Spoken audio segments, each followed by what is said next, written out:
There's a bitter paradox that awaits many of us who've suffered from harsh, unloving childhoods. We have an above-average chance of ending up in and blindly putting up with harsh and unloving adult relationships.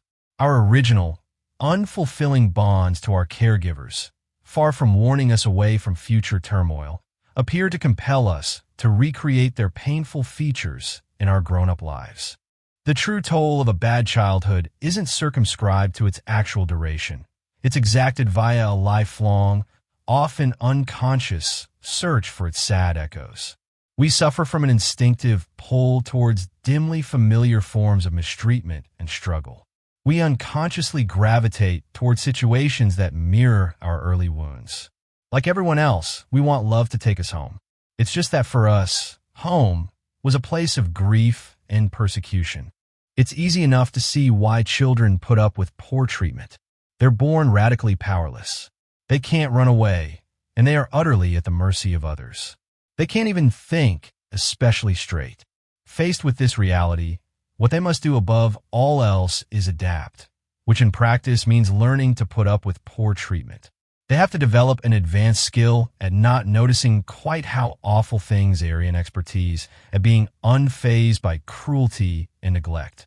Children in deprived circumstances tend to become geniuses at looking away, disassociating, and making light of things.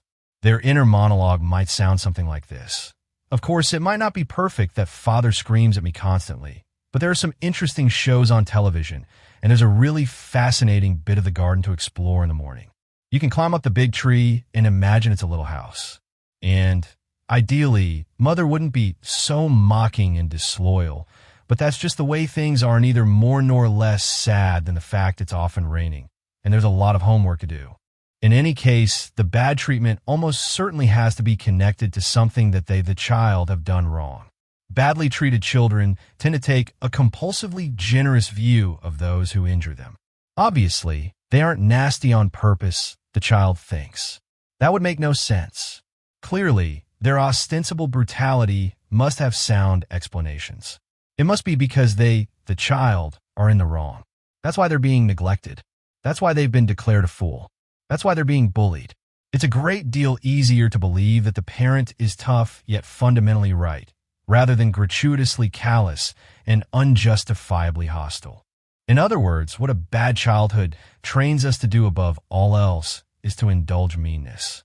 The muscle that normally functions to repel attacks has had to be starved, and it has atrophied. In order to survive, we had to lose the ability to work out what was good and bad for us, lest we discover the unbearable truth that we spent 18 years in the company of fiends. What this means for our futures is that we will be extremely poor at discerning when the partners we let into our lives cross the border into selfishness and malevolence. We'll continue under a narcoleptic command not to notice that we're being robbed and deceived. We will be as blind to the blows now as we were then. For a long time, it simply won't occur to us to wonder why we've ended up paying for everything for our partner, or why they're unreliable in their promises, or why they constantly prioritize their friends over us, or are so angrily defensive whenever we raise a complaint. We will simply, as we had early on, fall into line and invent elaborate explanations for their behavior. They're good, but they're just tired. They're adorable, but they're under immense pressure at work. They're fierce, but only because they are compensating for their own childhood traumas, for which, of course, we have a lot of sympathy. We will believe anything other than the more straightforward conclusion. We have fallen in with unconcerned egoists. We shouldn't compound our disloyalty towards ourselves by feeling, on top of everything else, ashamed for our tolerance. It isn't a sign of weakness. It's a survival strategy from childhood that served a very sensible purpose then, but is liable to be ruining our lives now. To wake ourselves up, we need to consider our choices as if someone else had made them. We might wonder what we would advise a dear friend to do if they were in our situation. Through such a lens, we might finally start to perceive that the treatment we're facing isn't, as we've long thought, a sign of our partner's depth or complexity, but in the end, something much more humble, evidence that we need to get away. But this will be only a momentary liberation until we can understand the more fundamental issue that the muscle most people use to eject poison has withered because of a distinctive history. We need to reverse the direction of our psychological fate. Our early suffering should not condemn us to yet more pain.